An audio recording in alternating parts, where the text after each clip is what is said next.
S'il y a bien un film du DC Cinematic Universe que j'attendais avec impatience depuis longtemps, c'est bien ce Wonder Woman 84. Alors, bonne ou mauvaise surprise ?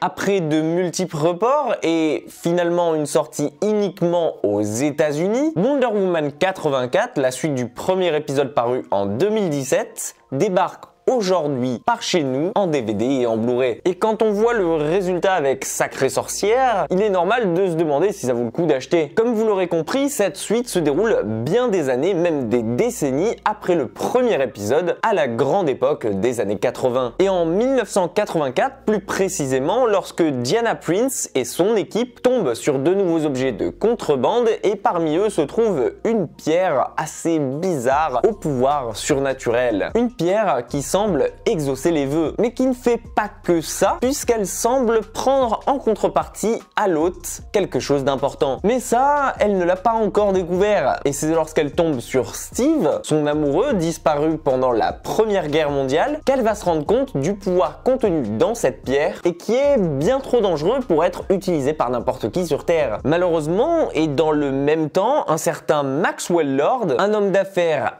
arnaqueur doublé d'un beau parleur, va réussir à mettre ses mains sur la pierre avant elle et à la dérober au musée avant même qu'elle n'ait pu intervenir. Dans cette suite, on va donc suivre Wonder Woman qui va tout tenter pour essayer d'arrêter Maxwell Lord avant qu'il ne sème le chaos dans le monde entier, tout en utilisant les pouvoirs de cette pierre qui semble le transformer petit à petit en monstre de pouvoir assoiffé d'argent. Tout ça pendant que dans le même temps, elle perd petit à petit ses pouvoirs sans vraiment comprendre pourquoi. Et alors là, c'est à partir de cette partie de la critique que ça se corse, puisque je sais déjà que pour ce que je vais dire à partir de maintenant, je vais me faire incendier par tout le monde. Mais bon, je me lance. Oui, j'ai passé un bon moment devant ce Wonder Woman 84. Je dis ça parce que j'ai l'impression que c'est tabou de dire qu'on a apprécié ce film. Et s'il faut, peut-être que certains d'entre vous sont du même avis que moi et vont dire que je me fais des idées. Mais personnellement, j'ai l'impression que personne ne l'a apprécié, en tout cas sur YouTube. Alors oui, bien entendu, je dis pas que le film est exempt de défauts. Au contraire, il en a même quelques-uns et il utilise parfois des raccourcis faciles qui pourraient être évités. Mais quand même, dans l'ensemble, j'ai trouvé que le tout se contrebalançait assez bien pour que dans la globalité du film, on passe un bon moment. Alors bien entendu, si on le compare à la Justice League sortie il y a à peine un mois de ça, c'est pas du tout la même sauce. Et c'est vrai que ça peut faire un peu mal, surtout si vous comparez ce côté sombre, glauque,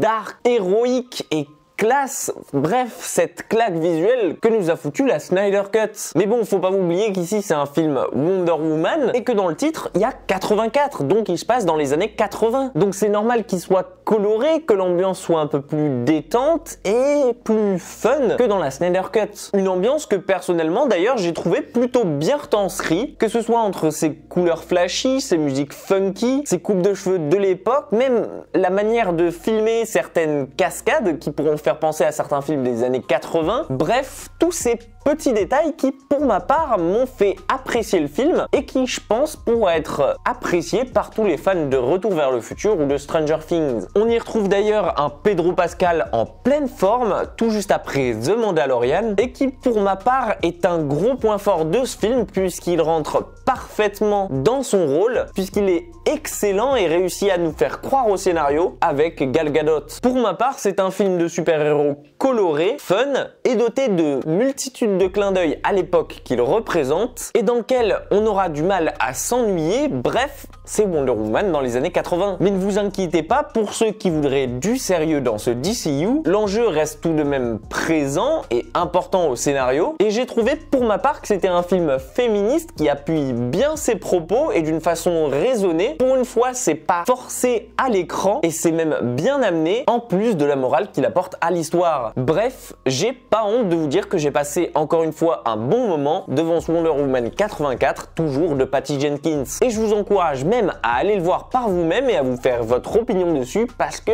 personnellement, je comprends pas pourquoi tant de gens ont craché dessus et je trouve que c'est un peu injuste. Mais avant ça, pensez à liker la vidéo si elle vous a plu, à vous abonner à la chaîne si ce n'est pas déjà fait. Prenez soin de vous et comme d'habitude, moi je vous dis à très vite pour une toute nouvelle critique.